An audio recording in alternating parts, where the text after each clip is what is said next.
একটা কাজী নজরুলের কবিতা পড়েছি, এক বৃন্তে দুইটি কুসুম হিন্দু মুসলমান, মুসলিম তার নয়ন মনে, হিন্দু তাহার প্রাণ।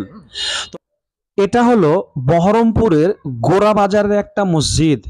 আর এই মসজিদের গেটের উপরেই মন্দিরের পুজোর প্যান্ডেল হয়েছে। এই যে দেখছেন মুসল্লিগুলো নামাজ পড়ে এই গেট দিয়ে বেরিয়ে আসছে। তো সারা পৃথিবী জুড়ে যখন ধর্মের নামে একটা বিভাজন সৃষ্টি করার চেষ্টা করছে, ঠিক সেই সময় বহরমপুরের মানুষ দেখিয়ে দিল সাম্প্রদায়িক সম্প্রীতি কাকে বলে। সেখানকার হিন্দু মুসলমানের বক্তব্য হলো, আমরা কাঁধে কাঁধ মিলিয়ে বুকে তাজা রক্ত দিয়ে ইংরেজদেরকে জুতো পেটা করে ভারত ছাড়া করেছিলাম আমরা, অতএব আমরা একে অপরের সঙ্গে ওতপ্রোতভাবে জড়িত আছি, আগামীতেও থাকব। এই বিষয়ে সেখানকার মানুষ কি বলছে শুনুন। আপনার নাম? অমিতাভ। অমিতাভ ঘোষ। তো এই যে আমি দেখছি এখানে পুজো হচ্ছে, আর পাশেই যে মসজিদ সামনাসামনি, তো মুসলিমরা নামাজ পড়ছে আর হিন্দু ধর্মের মানুষগুলো এটা বড় উৎসব পুজো করছে। তো এটা দেখে আমার খুব ভালো লেগেছে। তো এই বিষয়ে আপনি কি বলবেন? এটা কিন্তু বলার মতো কিছু নেই, এটা কিন্তু সাধারণ ব্যাপারই। কিন্তু এটা এখনকার পরিস্থিতি অনুসারে হয়তো আপনি এটা প্রশ্ন নিয়ে জিজ্ঞেস করছেন, কিন্তু আমাদের ভারতবর্ষে এই রীতি কিন্তু বারবার চলে আসছে।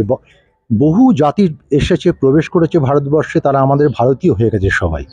আপনি বলছিলেন যে যখন মসজিদে আজান হয় তখন এই পুজোর মাইক পুরো বন্ধ করে দেওয়া হয়। হ্যাঁ, ওই মসজিদ। এবং শুধু মজার ব্যাপারটা হচ্ছে, এখানে আমাদেরকেও বলতে হয় না, মসজিদেরই যদি কেউ থাকে, যেমন আবদুল্লাহ ভাই আমাদের এই মুহূর্তে বা আমাদের ওখানে মসজিদে আছে, বা অন্য কেউ যদি থাকে, এবারে এই মাইকটা এখন বন্ধ করে, মাইক বন্ধ করে দিল, ওটাও করবো।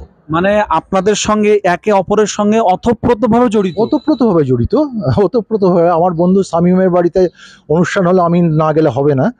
আমার বাড়িতে ওইজুল প্রথম ইয়ের পরে প্রসাদ, ঈদের প্রসাদ প্রথম নিয়ে আসবে আমার বাড়ি। ওখানে না হলে ঈদগাঁও থেকে প্রথম ফোন করে ঈদ মোবারক জানাবে, তা না হলে হবে না। মানে আপনি বলছেন যে এই সাম্প্রদায়িক যারা দাঙ্গা লাগানোর চেষ্টা করছে তাদের পিছনে অনেক স্বার্থ আছে। অবশ্যই আছে, গেলে করবে। কার ঘরের কি আছে? রক্ত নিতে গেলে হাসপাতাল থেকে জিজ্ঞেস করে না যে এটা ব্রাহ্মণের রক্ত না, এটা মুসলমানের রক্ত? তখন নিজের প্রয়োজনটুকু, ওটাও স্বার্থ।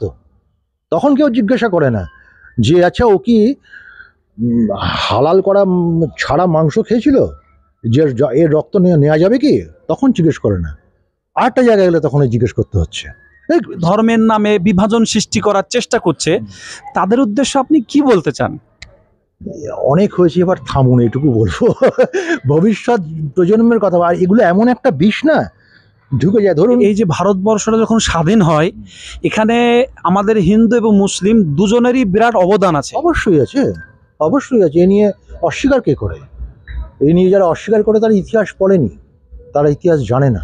অনেকে বলে যে এখানে মুসলিমদের অবদান নাই। কে বলে? কে বলে? কে বলে? এ তো অদ্ভুত কথা। বললাম তো, তারা জানে না, তাদেরকে জানতে দিতে হবে। তাদেরকে ইতিহাসটা তখন নতুন করে লেখা হচ্ছে, সেটা তো আরো ভয়ঙ্কর।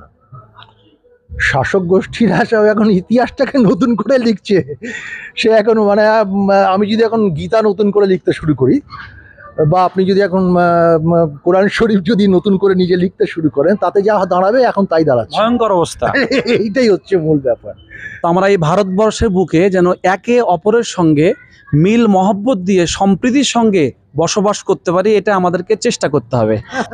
আমরা যেন এইভাবে থাকতে পারি।